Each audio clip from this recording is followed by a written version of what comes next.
Quel que soit son âge, son statut social ou son sexe, chaque personne court le risque d'être confrontée à la dépression. Cependant, certaines personnes se trouvent dans une zone de risque particulière. Parmi elles, les femmes de plus de 30 ans. Elles sont particulièrement touchées par un certain nombre de facteurs, par exemple la charge des chutes de plein pied. En outre, il existe des crises qui ont mûri à moyen terme, sur une période de 30 ans, et qui peuvent aggraver la situation. Il est très important de trouver les causes de la dépression: relations parentales, problèmes avec le sexe opposé, troubles professionnels, fatigue due au mariage. Bien que chaque personne soit unique, il existe des tendances générales. Il s'agit d'identifier le problème et de trouver les moyens de le résoudre. Causes et facteurs de risque. Les psychologues l'appellent la crise des 30 ans. D'une manière ou d'une autre, nous vivons sous la pression des stéréotypes qui veulent qu'à ce moment-là, une personne soit devenue quelqu'un d'autre. En ce qui concerne les femmes, il s'agit de fonder une famille forte, de devenir mère, de faire carrière, et en même temps, rester non seulement belle, mais aussi spectaculaire, afin d'être recherchée par le sexe opposé. Inutile de dire qu'il n'est pas réaliste de combiner toutes les hypothèses dans une vie normale. Parmi les facteurs de risque figurent le handicap, une faible estime de soi, des problèmes financiers et une séparation récente d'avec un partenaire. La dépression peut être déclenchée par n'importe quoi. Cependant, il y a toujours une raison à cette maladie, mais le plus souvent, elle n'est pas banale. Facteurs de risque chez les femmes: grossesse et accouchement, divorce sévère, relations toxiques, agression, violence physique de la part du partenaire, situation difficile au travail, exigences exagérées, menaces de licenciement, décès d'un parent proche, en particulier de la mère, l'hérédité, les troubles hormonaux.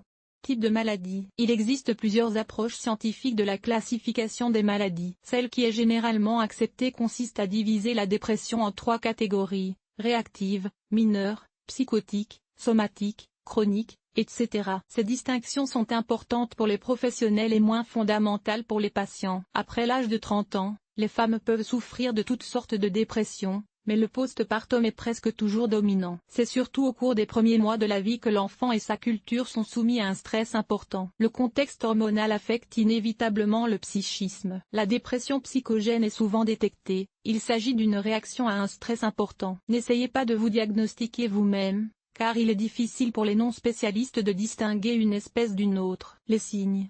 La principale différence entre les maladies est leur durée. La dépression dure au moins plusieurs semaines et a tendance à s'aggraver. Comme une tension émotionnelle précède la maladie, il n'est pas difficile pour les professionnels de faire le lien de cause à effet. Pour les proches, en revanche, la maladie n'est pas évidente. De nombreux symptômes peuvent être annulés par des humeurs et des caprices, car les femmes s'attendent à certains comportements sociaux. Cependant, les proches doivent se surpasser et surveiller la patiente de près. Un diagnostic précoce peut aider à vaincre la maladie rapidement et à éviter les conséquences négatives. Principaux signes et symptômes de la dépression: fatigue constante, baisse de tonus, perte de poids rapide, manque d'appétit, imagination, irritabilité, pensées et tentatives suicidaires, baisse de la concentration, autocritique constante, tendance à blâmer les autres pour les problèmes, indécision, confusion, manque d'estime de soi. Le comportement de la femme évoque également la possibilité d'une dépression. L'humeur peut rester inchangée pendant plusieurs jours, alors que la situation tend à s'aggraver. L'agressivité se manifeste par de l'irritabilité. Une personne peut littéralement exploser pour n'importe quelle raison. Cependant,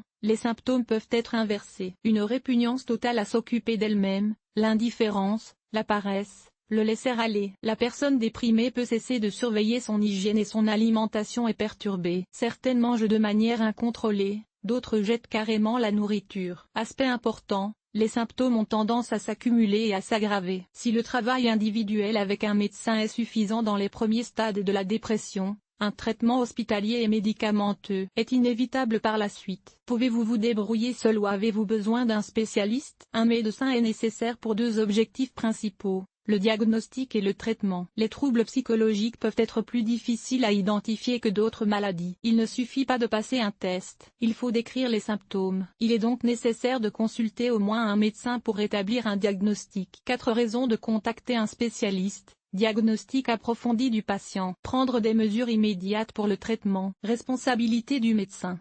Modification des tactiques de traitement pour une plus grande efficacité. Chez certaines personnes, c'est la dépression elle-même qui est en cause. Cependant, toute maladie doit être traitée, sinon, elle peut passer à une phase chronique. La dépression ne menace pas seulement la qualité de vie. Dans un état dépressif, les femmes peuvent agir de manière imprudente et se faire du mal à elles-mêmes et à leurs enfants. Il est donc très important de contacter un professionnel qualifié. Pour le diagnostic, un psychiatre peut être nécessaire pour traiter les cas avancés avec l'aide d'un psychologue. Conclusion.